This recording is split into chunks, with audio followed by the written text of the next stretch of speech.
Welcome dear student. In this video lecture, we will discuss about some NEET previous year questions that are most important. First question is the respiratory quotient value of tripalmitin age. ठीक है, तो first of all आपको पता होना चाहिए कि respiratory quotient होता क्या है।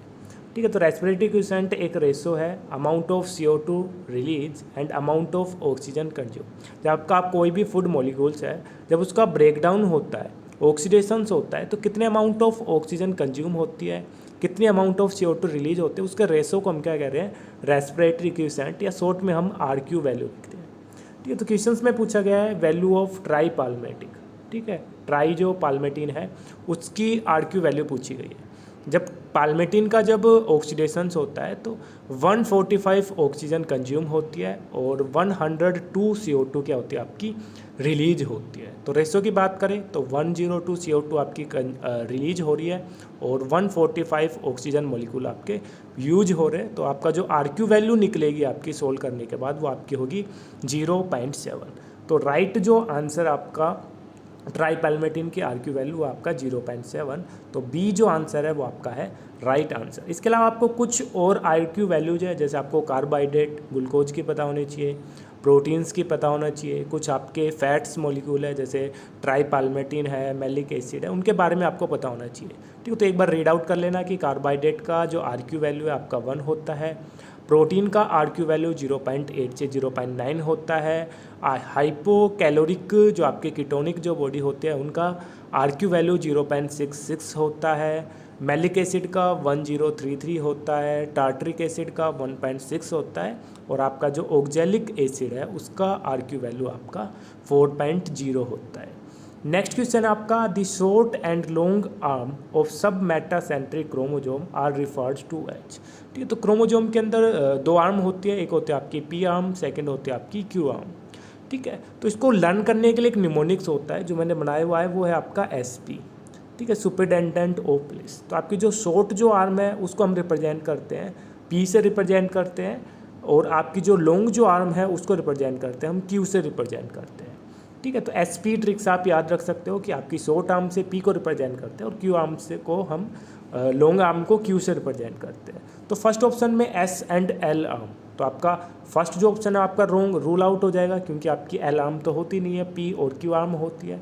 फोर्थ ऑप्शन में M और N आर्म दिया हुआ है, तो M एंड N नहीं होती, आपकी P और Q आर्म होती है। तो आपका फर्स्ट और फोर्थ ऑप्शन आपका क्या हो जाएगा, रूल आउट हो जाएगा। ठीक है, इसके अलावा आपसे पूछा गया है कि फर्स्ट कौन सी आर्म पूछी है, शॉर्ट आर्म, देन कौन सी पूछी है आपकी लॉन्ग आर्म। तो शॉर्ट आर्म को हम रिप्रेजेंट करते हैं P से और लॉन्ग आर्म को हम रिप्रेजेंट करते हैं Q से। तो आपका आंसर होगा P arm and Q arm respectively. ठीक है, तो राइट आंसर आपका बी, निमोनिक आपको याद रखना है SP, superintendent of police. Next question आपका select the correct sequence of organs in the alimentary canal of cockroach starting from mouth. ठीक है, माउथ से स्टार्टिंग करनी है और आपके जो कॉकरोच जो आपकी एलिमेंट्री कैनाल है उसकी सीक्वेंसेस बतानी है। ठीक है, तो आपको पता होना चाहिए जी, आप जो कॉकरोच है उसकी जो एलिमेंट्री कैनाल आपकी कंप्लीट एलिमेंट्री कैनाल्स होती है। स्टार्ट होता है माउथ से और कंप्लीट होता है आपका एनएस से। एंटर पार्ट पे आपका माउथ प्रेजेंट होता है, पोस्टर पार्ट पे आपकी एनएस प्रेजेंट होती है। जो फूड का इंजेक्शन है वो माउथ की हेल्प से होता है और जो इंजेक्शन है वो आपका एनएस की हेल्प से होता है। डेट्स हम कह रहे हैं कि जो कॉकरोच की एलिमेंट्री कैनाल है वो आपकी कैसे होती है, कंप्लीट एलिमेंट्री कैनाल होती है। ठीक है, तो फर्स्ट जो पार्ट है आपका एलिमेंट्री कैनाल का वो है आपका फेरिंग्स। फेरिंग के बाद नेक्स्ट जो आप लीड ओपन हो रहा है आपका एलिमेंट्री कैनाल का पार्ट वो है आपका ईसोफेगस। ईसोफेगस ओपन हो रही है आपके क्रोप के अंदर और क्रोप ओपन हो रही है आपकी गिजार्ड, जिसको हम प्रोवेंट्रिकुलर्स के नाम से भी जानते हैं। और आपकी जो गिजार्ड है वो आपकी ओपन हो रही है आपके इलियम में, इलियम के बाद कोलोन और कोलोन के बाद रेक्टम। ठीक है, तो राइट जो आपकी सीक्वेंस होगी आपकी फेरिंग्स, फेरिंग्स के बाद आपका ईसोफेगस, देन आपका क्रोप, क्रोप के बाद आपकी गिजार्ड, देन गिजार्ड के बाद आपका इलियम, कोलोन, और सबसे लास्ट में क्या आएगा आपका रेक्टम आएगा। ठीक है, तो हम सीक्वेंस की बात करें तो फर्स्ट आपका फेरिंग्स है, तो आपके 4 ऑप्शन के चारों ऑप्शन में आपका फेरिंग्स है। सेकंड पार्ट क्या है आपका ईसोफेगस, तो ईसोफेगस भी 4 के 4 ऑप्शन में है, तो आपका कोई भी आंसर हो सकता है। नेक्स्ट पार्ट है आपका क्रोप। ठीक है, तो आपका नेक्स्ट पार्ट गिजार्ड लिखा हुआ है, क्रॉप बाद में लिखा हुआ है, तो आपके rest B C D option आपके क्या हो जाएंगे, आपके रॉन्ग हो जाएंगे। राइट ऑप्शन होगा आपका ऑप्शन ए। ठीक है, pharynx, oesophagus, crop, gizzard, ileum, colon and rectum. Next हम बात करते हैं, नेक्स्ट जो क्वेश्चन आपका, which of the following pairs of gases is mainly responsible for greenhouse effect. ठीक है, तो आपकी जो ग्रीन हाउस इफेक्ट में जो गैसेज है वो आपकी CO2 होती है, 81% रिस्पॉन्सिबल होती है, 10% मीथेन रिस्पॉन्सिबल होती है, 7% नाइट्रस ऑक्साइड प्रेजेंट होता है, रिस्पॉन्सिबल होता है ग्रीन हाउस के लिए, और आपकी 3% आपकी फ्लोरिनेटेड गैसेज रिस्पॉन्सिबल होता है। बट पूछा क्या है, मेनली रिस्पॉन्सिबल, तो आपकी 81% CO2, 10% मीथेन, 91% जो आपकी ग्रीन हाउस गैसेज है वो है आपकी CO2 और मीथेन। ठीक है, तो आपका लास्ट ऑप्शन, फोर्थ जो ऑप्शन है जिसमें आपका CO2 और मीथेन दिया हुआ है, तो राइट जो आंसर होगा आपका वो होगा option 4 CO2 and methane. Next question है आपका, मैच दी फॉलोइंग। ठीक है, आपका ECG इलेक्ट्रोकार्डियोग्राम से क्वेश्चन पूछा गया है। तो आपकी जो P जो आर्म होती है आपकी ECG के अंदर, वो आपकी रिप्रेजेंट करती है एट्रियल डीपोलराइजेशंस को, QRS कॉम्प्लेक्स रिप्रेजेंट करता है आपकी वेंट्रिकुलर डीपोलराइजेशंस को, T वेव रिप्रेजेंट करती है वेंट्रिकुलर रीपोलराइजेशंस को, और जो U वेव होती है वो आपकी अननोन होती है। ठीक है, तो आपकी P wave, QRS complex, T wave और reduction of the size of T wave, इसका पूछा गया है कि P वेव रिप्रेजेंट करती है किसको। तो आपको पता है कि P वेव रिप्रेजेंट करती है आपकी एट्रियल डीपोलराइजेशन, आपका जो एट्रिया है उसके डीपोलराइजेशन को रिप्रेजेंट करती है। तो P वेव का लास्ट जो आपका मैच होगा वो होगा डीपोलराइजेशन ऑफ एट्रिया। ठीक है, तो फोर्थ जो है वो आपका राइट होगा आपके P वेव के लिए। ठीक है, सेकंड है आपका QRS कॉम्प्लेक्स, ये रिप्रेजेंट कर रहा है आपके वेंट्रिकुलर के डीपोलराइजेशंस को। ठीक है, तो डीपोलराइजेशन ऑफ वेंट्रिकल को रिप्रेजेंट करता है आपका QR complex. T wave represent करता है आपके रीपोलराइजेशन ऑफ वेंट्रिकल्स को, और आपके reductions of the size of T wave एक डिजीज काज करता है जिसको हम क्या कह रहे हैं, कोरेनी इस्केमिया। ठीक है, तो राइट मैच होगा आपका P वेव का, आपका होगा फोर्थ, QRS कॉम्प्लेक्स का होगा आपका फर्स्ट, T वेव का होगा आपका सेकंड, और आपका reduction of size T wave का होगा आपका थर्ड ऑप्शन। नेक्स्ट क्वेश्चन है आपका, which of the following is not a method in situ conservation of biodiversity. ठीक है, तो बायोडाइवर्सिटी को कंजर्व करने के लिए दो मेथड्स होते हैं, एक होता है आपका इन situ कंजर्वेशन, एक होता है आपका ex situ कंजर्वेशन। अगर आप एनिमल्स को, प्लांट को उनकी नेचुरल हैबिटेट में आप कंजर्व कर रहे हो उसको हम कहते हैं इन situ कंजर्वेशन। ठीक है, और इन situ कंजर्वेशन नहीं है वो आपका बताना है। तो आपका biosphere reserve, wild life sanctuary और आपके जो सेक्रेड ग्रोव्स है, ये तीनों आपके क्या है, आपके इन situ कंजर्वेशंस के एग्जाम्पल है। तो आपका बायो जो बॉटनिकल जो गार्डन्स है ये आपका ex situ कंजर्वेशन का एग्जाम्पल है। तो राइट जो आंसर होगा वो होगा आपका ऑप्शन C, बोटेनिकल गार्डन। ठीक है, आपको याद करना है इसके अंदर दो टाइप के कंजर्वेशंस, इन situ और ex situ। और इन situ के अंदर आप उनकी नेचुरल हैबिटेट में उनको क्या करते हो, कंजर्व करते हो। इसके एग्जांपल्स है आपके national parks, sanctuaries, biosphere reserve, और इसके अलावा आपके जो सेक्रेड जो फॉरेस्ट और लेक है वो आपके इन situ कंजर्वेशंस के एग्जांपल्स है। ex situ कंजर्वेशंस के एग्जांपल है आपके सीड बैंक, जीन बैंक, आपका tissue culture banks, botanical gardens, zoological garden, zoo, ये आपके एग्जाम्पल है ex situ।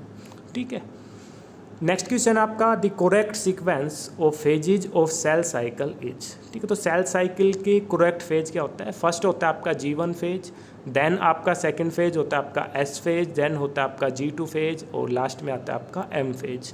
ठीक है, G1 S G2 M phase. G1 के अंदर आपकी ग्रोथ होती है, S फेज के अंदर आपकी DNA की सिंथेसिस होते हैं। तो आपका ऐसे भी क्वेश्चन पूछा जा सकता है कि आपका रेप्लिकेशन सेल साइकिल के किस फेज में होता है, तो आपके S फेज के अंदर आपकी क्या होती है, DNA की सिंथेसिस होती है, रेप्लिकेशन होते हैं। आपके ट्रांसक्रिप्शन और ट्रांसलेशंस होते हैं आपके G2 फेज के अंदर। ठीक है, तो करेक्ट सीक्वेंस आपकी G1 S G2 M, जो आपका राइट है आपके फोर्थ ऑप्शन के अंदर। ठीक है, तो आपका राइट आंसर होगा आपका G1 S G2 M। Next question आपका, in a species the weight of newborn ranges from 2 to 5 kilogram, 97% of the newborn with an average weight between 3 to 3.3 kg survive where 99% of infants born with weight from 2 to 2.5 kilogram die. Which type of selection process is taking process? ठीक है, तो आपका जो birth वाला जो example है, baby जो birth है ह्यूमन के अंदर, वो आपका एग्जाम्पल है आपका स्टेबलाइज आपके सिलेक्शंस का। ठीक है, तो 3 टाइप के सिलेक्शंस होते हैं, एक होता है आपका डायरेक्शनल सिलेक्शन, एक होता है आपका स्टेबलाइजिंग सिलेक्शंस, एक होता है आपका डिसरप्टिव सिलेक्शंस। आपका ओनली एक ही टाइप के, जैसे 3 टाइप के कैरेक्टरिस्टिक होते हैं, एक आप 2 आपके एक्सट्रीम वाले होते हैं, एक आपका इंटरमीडिएट कैरेक्टरिस्टिक होता है। ठीक है, तो नेचुरल के अंदर 3 आपके बेसिक्स की बात करें तो 3 आपके से, एक आपका एक्सट्रीम E1, एक आपका एक्सट्रीम सेकंड E2 और एक आपका कैरेक्टर होता है आपका इंटरमीडिएट कैरेक्टर। तो इसमें जो आपका इंटरमीडिएट जो कैरेक्टर है 3.2 3.3 kg के जो वेट के जो इंडिविजुअल है वो आपके सर्वाइव कर रहे हैं। आपके लेस देन वेट वाले आपके 2 से 2.5 किलोग्राम का जो बेबी जो वेट से बर्न हो रहा है वो आपका डाई कर रहा है, या फिर आपका 3.3 से ज़्यादा आपके अगर 5 kg का 5.5 kg का अगर कोई पर्सन अगर बर्थ ले रहा है तो उसकी भी डेथ काज हो रही है। तो नेचर ओनली किसको फेवर कर रहा है? आपका ओनली फेवर कर रहा है आपके इंटरमीडिएट कैरेक्टर्स को। दैट्स वाई ये आपका एग्जाम्पल है आपका स्टेबलाइजिंग सिलेक्शंस का। तो राइट आंसर है आपका इसका बी ऑप्शन, स्टेबलाइजिंग सिलेक्शन। ठीक है, तो 3 टाइप के सिलेक्शंस होते हैं। नेक्स्ट क्वेश्चन है आपका purines found both in DNA and RNA are. ठीक है, तो प्यूरिन्स ये वाला कॉन्सेप्ट इसमें लगेगा ही नहीं कि डीएनए आरएनए, तो प्यूरिन्स दोनों में प्रेजेंट होती है, डीएनए में भी और आरएनए में भी। ठीक है, तो आपकी 2 प्यूरिन्स होती है, एक होती है आपकी एडेनिन, सेकंड होती है आपकी ग्वाइनिन। ठीक है, और एडेनिन ग्वाइनिन बोथ आपकी किस में प्रेजेंट होती है? डीएनए में भी और आरएनए में भी प्रेजेंट होते हैं। सेकंड है आपकी पिरामिडिन। ठीक है, 3 पिरामिडिन होते हैं आपकी, 3 नाइट्रोजन बेस होते हैं पिरामिडिन में, एक आपका साइटोसिन, एक होता है आपका यूरासिल, एक होता है आपका थाइमिन। ठीक है, तो आपको लर्न करने के लिए जो निमोनिक्स है वो है आपका cut pyrimidine and AG pure. ठीक है, AG प्योर। तो आपकी जो प्यूरिन है वो आपकी A और G एडेनिन और ग्वाइनिन होती है, और कट पिरामिडिन आपकी साइटोसिन, यूरासिल और थाइमिन आपकी कैसी होती है? आपकी पिरामिडिन होती है। तो 3 आपकी पिरामिडिन है, 2 आपकी प्यूरिन्स है। याद करने के लिए जो निमोनिक्स है ट्रिक है AG प्योर कट पिरामिडिन। ठीक है, AG प्योर कट पिरामिडिन। ठीक है, तो आपकी जो प्यूरिन्स है वो आपकी 2 है, एक आपकी एडेनिन है और सेकंड है आपकी, एक मिनट, सेकंड है आपकी ग्वाइनिन। ठीक है, तो एडेनिन और ग्वाइनिन। ठीक है, तो राइट ऑप्शन है इसका बी ऑप्शन, आपकी जो प्यूरिन है एडेनिन और ग्वाइनिन है। इसके अलावा आपको इसमें याद रखना है कि आपकी जो यूरासिल है वो आपकी ओनली आरएनए के अंदर प्रेजेंट होता है, और जो थाइमिन है वो आपका ओनली डीएनए के अंदर प्रेजेंट होता है। साइटोसिन, एडेनिन और आपका जो ग्वाइनिन है ये आपका बोथ डीएनए एंड आरएनए दोनों के अंदर प्रेजेंट होता है। ठीक है, इसके अलावा आपको याद रखना है कि आपकी जो प्यूरिन्स है वो आपकी कैसी है? आपकी 6 मेंबर रिंग होती है, और आपके पिरामिडिन के अंदर क्या होता है? आपकी 9 मेंबर रिंग होती है। ठीक है, तो प्यूरिन्स आपकी 9 मेंबर रिंग है, प्यूरिन आपकी क्या है? 6 मेंबर रिंग होती है। इसके अलावा आपको याद रखना है कि आपकी जो पिरामिडिन है इसमें जो नाइट्रोजन प्रेजेंट होता है वो आपका फर्स्ट और थर्ड पोजिशंस पे आपके नाइट्रोजन प्रेजेंट होता है, और आपके पिरामिडिन में आपके फर्स्ट, थर्ड, 7 और 9th पोजीशंस पे क्या प्रेजेंट होता है? आपका नाइट्रोजन प्रेजेंट होता है। जैसे आप देख सकते हो साइटोसिन्स के अंदर फर्स्ट पोजीशन पे और थर्ड पोजीशंस पे आपका क्या है? नाइट्रोजन प्रेजेंट है। यूरासिल में भी फर्स्ट पोजीशन पे और थर्ड पोजीशन पे आपका नाइट्रोजन प्रेजेंट है, और थाइमिन में भी आपका फर्स्ट और थर्ड पोजीशंस पे क्या है? नाइट्रोजन प्रेजेंट है। वाइल आइडेनिन के अंदर आपके फर्स्ट पोजीशंस पे, थर्ड पोजीशंस पे, 7th पोजीशंस पे और आपकी 9th पोजीशंस पे क्या प्रेजेंट होता है? आपका नाइट्रोजन प्रेजेंट होता है। ठीक है, तो राइट ऑप्शन है इसका आपका adenine and guanine. Next question है which of the following pair of organelles contains DNA. ठीक है, तो 3 ही आपके ऑर्गेनेलीज है जिनमें आपका डीएनए प्रेजेंट होता है, एक आपका न्यूक्लियस, माइटोकॉन्ड्रिया और क्लोरोप्लास्ट। यही 3 ऑर्गेनेलीज है जिनके पास क्या होता है? उनका सेल्फ डीएनए प्रेजेंट होता है। ठीक है, और आपकी 3 ही मेम्ब्रेन है जो आपकी कैसी होती है, डबल मेम्ब्रेन ऑर्गेनली प्रेजेंट होती है, क्लोरोप्लास्ट, न्यूक्लियस और माइटोकॉन्ड्रिया, बिकॉज तीनों ऑर्गेनली क्या करते हैं, एक स्पेशल फंक्शन परफॉर्म करती है। दैट्स वाई इनको प्रोटेक्शंस की रिक्वायरमेंट होती है, एक्स्ट्रा प्रोटेक्शंस रिक्वायर्ड होती है। क्लोरोप्लास्ट फोटोसिंथेसिस शो करता है, दैट्स वाई इसको प्रोटेक्शंस की रिक्वायरमेंट है। न्यूक्लियस आपका डायरेक्टर ऑफ द सेल है, सेल के अंदर जितनी भी एक्टिविटी है उसको रेगुलेट करता है, दैट्स वाई इसको हम एक्स्ट्रा रिक्वायरमेंट है प्रोटेक्शंस की, दैट्स वाई न्यूक्लियस भी आपका डबल मेम्ब्रेन होता है। और आपके जो रेस्पिरेशन, फूड का जो ऑक्सीडेशन होता है आपका माइटोकॉन्ड्रिया के अंदर होता है, एनर्जी हाउस के नाम से भी जानते हैं, ठीक है। दैट्स वाई माइटोकॉन्ड्रिया को भी एक्स्ट्रा क्या चाहिए, आपको प्रोटेक्शंस की रिक्वायरमेंट चाहिए।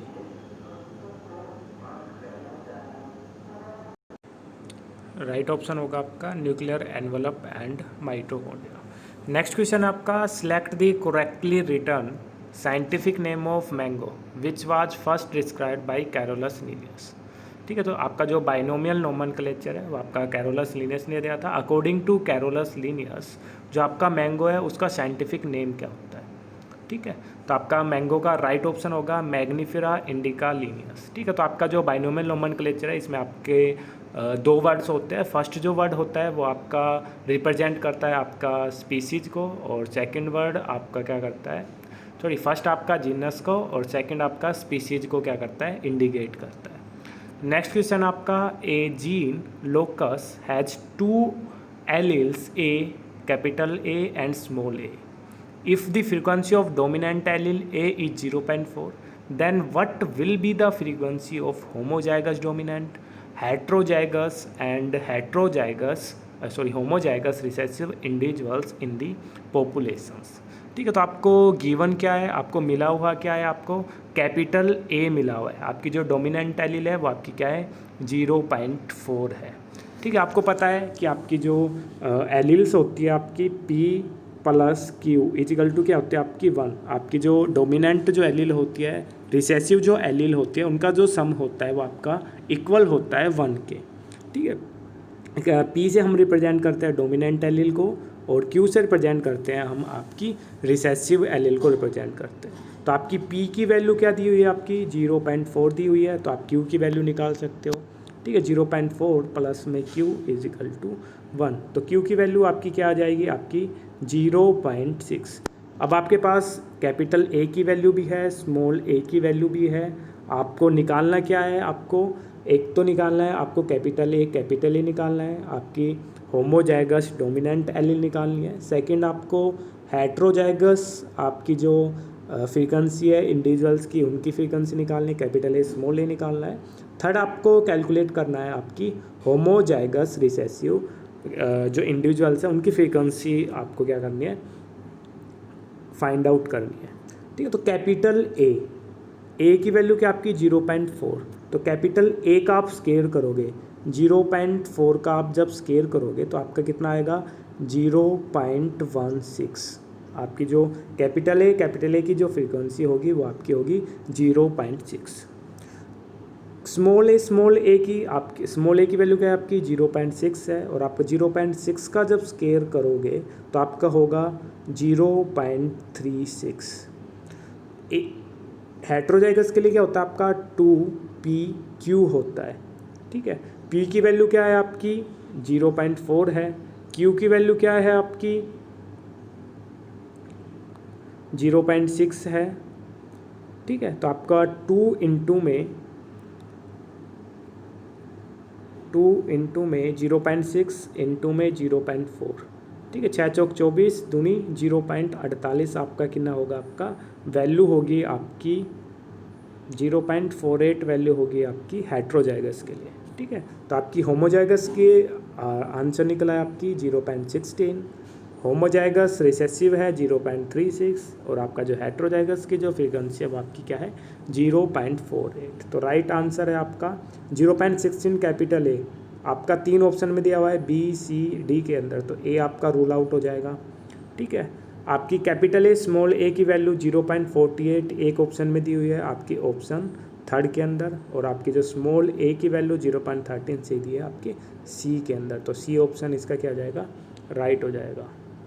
नेक्स्ट क्वेश्चन आपका, which of the following glucose transported is insulin dependent? कौन सा आपका ग्लूकोज ट्रांसपोर्टर है जो आपका इंसुलिन डिपेंडेंट होता है? तो डिफरेंट टाइप के ट्रांसपोर्टर होते हैं, जैसे आपके एस-ग्लूट, आपके sodium dependent glucose transporter, glucose transporter first, second, third, fourth and fifth. तो इनका डिफरेंट टिश्यू के डिस्ट्रीब्यूशंस के बेसिस पे इनका नोमेनक्लेचर क्या हुआ है, GLUT1, GLUT2, GLUT3, GLUT4 and GLUT5।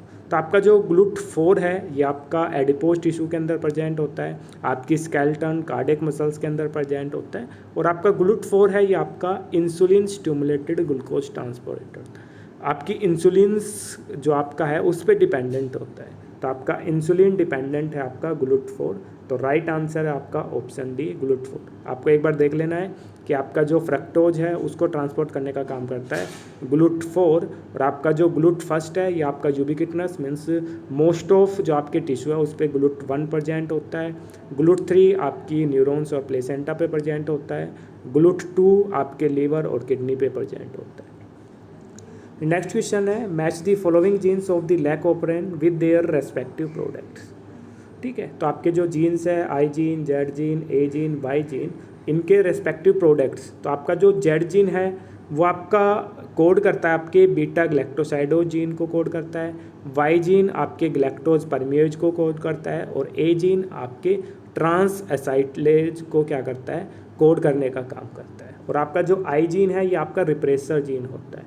ठीक है, तो जेड जीन आपका बीटा ग्लैक्टोसाइडेज, जेड जीन आपका बीटा ग्लैक्टोसाइडेज, आई जीन आपका रिप्रेसर होता है, और ए जीन आपका ट्रांस एसाइक्लेज, और आपका वाई जीन है ये आपका परमेज जो आपका एंजाइम है उसको क्या करता है, कोड करता है। तो राइट आंसर होगा आई को रिप्रेसर जीन है, रिप्रेसर जीन को कोड करेगा, जेड बीटा ग्लैक्टोसाइडेज को, ए जीन ट्रांस एसाइक्लेज को, और वाई जीन आपके परमेज को कोड करता है। नेक्स्ट क्वेश्चन है, match the flowing hormones with the respective disease. ठीक है, तो आपके कुछ हार्मोन दिए हुए हैं, और आपके अगर इंसुलिन की डेफिशिएंसी हो तो ह्यूमंस की बॉडी में कौन से डिसऑर्डर्स का होता है। ठीक है, तो दो टाइप की डायबिटीज़ होती है, एक होती है आपकी डायबिटीज़ इंसिपिडस, एक होती है आपकी डायबिटीज़ मेलिटस। डायबिटीज़ जो इंसिपिडस है वो आपके ADH की डेफिशिएंसी के कारण होती है, याद रखना, मोस्ट इंपॉर्टेंट है, पूछा जाता है जो ADH की डेफिशिएंसी से which type of diabetes is cause. तो ADH की डेफिशिएंसी से आपका क्या होता है, डायबिटीज़ इंसिपिडस होता है, और इंसुलिन की डेफिशिएंसी से क्या होता है आपका डायबिटीज़ मेलिटस होता है। ठीक है, तो इंसुलिन की डेफिशिएंसी से क्या होगा आपका डायबिटीज़ मेलिटस होगा।